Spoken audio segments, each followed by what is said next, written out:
Well, good morning, and thank you to the L.A. Chamber of Commerce. You've been around for a long time, and you've been leading this fight for a long time. I've got two constituents here from Fullerton, my hometown, that I've got to recognize here for a minute. One's Regina Hsu, who's our global trade scholar, and the other's businesswoman Marie Royce, my wife from Fullerton. Just wanted to recognize her as well. But I want to say this.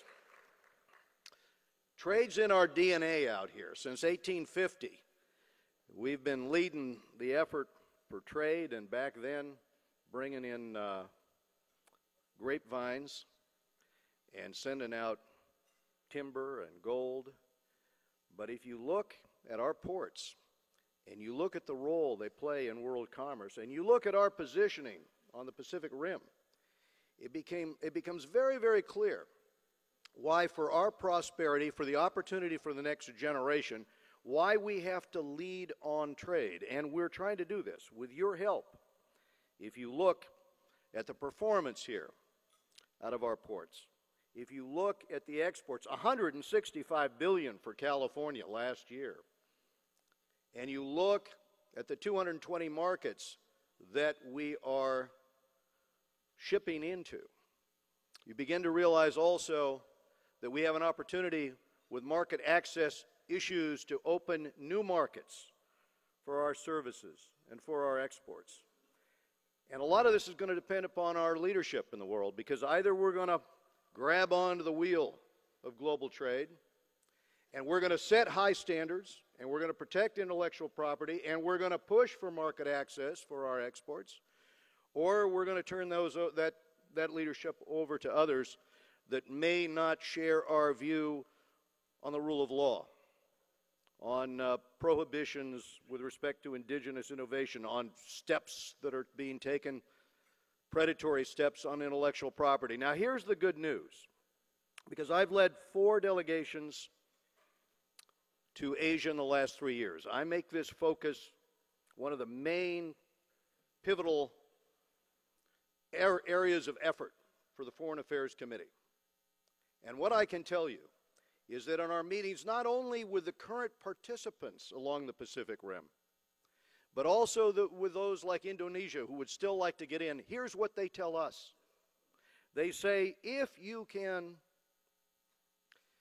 give us access to a system of high standards, we're ready to trade off and give you market access.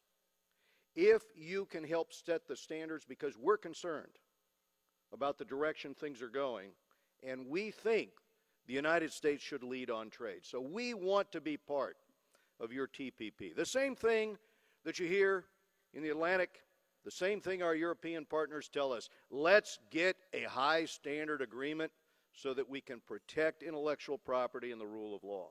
At the same time, in terms of our businesses with those who maybe do not share our model, that are maybe pushing a competing model without these high standards, low standards, in terms of our economic competition with Beijing, we are also in negotiation with on a bilateral investment treaty, and our plan there is to try to get an agreement which actually moves Beijing in the right direction by taking the issue of arbitration for trade disputes out of the court systems, and instead having that arbitration done, whether it's in Singapore or Hong Kong, because our past experience is that that is a way for business people involved in commerce in Shanghai or Beijing to have effective business deals done and hold up under the rule of law. We're finding ways to approach that. But to get back to my first point, which is the transatlantic deal and the deal here on the Pacific Rim, we must move forward and lead on this issue. And I hear the arguments on protectionism, and they're not very different than what we heard in 1930 in terms of the Smoot-Hawley bill that was very popular in the House of Representatives, passed overwhelmingly. But you look at what happened, and by the way, in the Senate, it was a close vote. I think it lost by 2 votes in the Senate, 48 to 46. The consequences on the international depression of that bill passing, the raising of the tariffs, the log rolling that went in the final negotiations to increasing tariffs and the retaliatory actions taken by some 27 of our trading partners afterwards led to a halving of trade around the world, and then it halved again.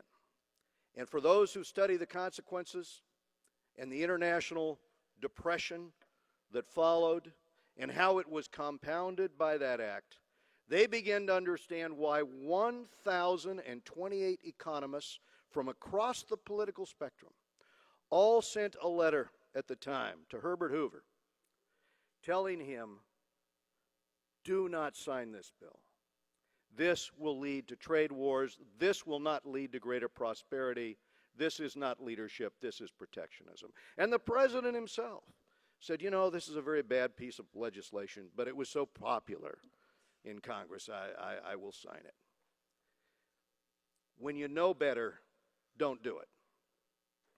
And for those of you here in this room, you understand how much of our prosperity is tied to our leadership on trade and on our pushing for market access for additional exports, and our being willing to explain to the workers and to the consumers and to the constituents in this country, to those that are the beneficiaries, because 1 in 5 work directly or benefit directly from trade, how much depends upon our continued leadership. And I would like to just observe that there are steps that we are also taking in the House. The Bipartisan American Manufacturing Competitiveness Act of 2016 that would allow for manufacturing tax cuts and help level the global playing field for American manufacturers. That bill is now in the Senate. It's a strong bipartisan bill.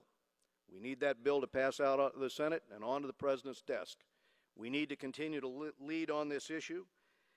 And so I want to thank you for your work on supporting trade in order to rebound our economy, in order to rebound our state, and in order to help the United States in our leadership around the world. And I wanted to say, if we believe in a world where a child with talent can succeed no matter where he or she is born, then we must ensure that America holds on to the wheel of global trade. Thank you all very much for what you do in the chamber.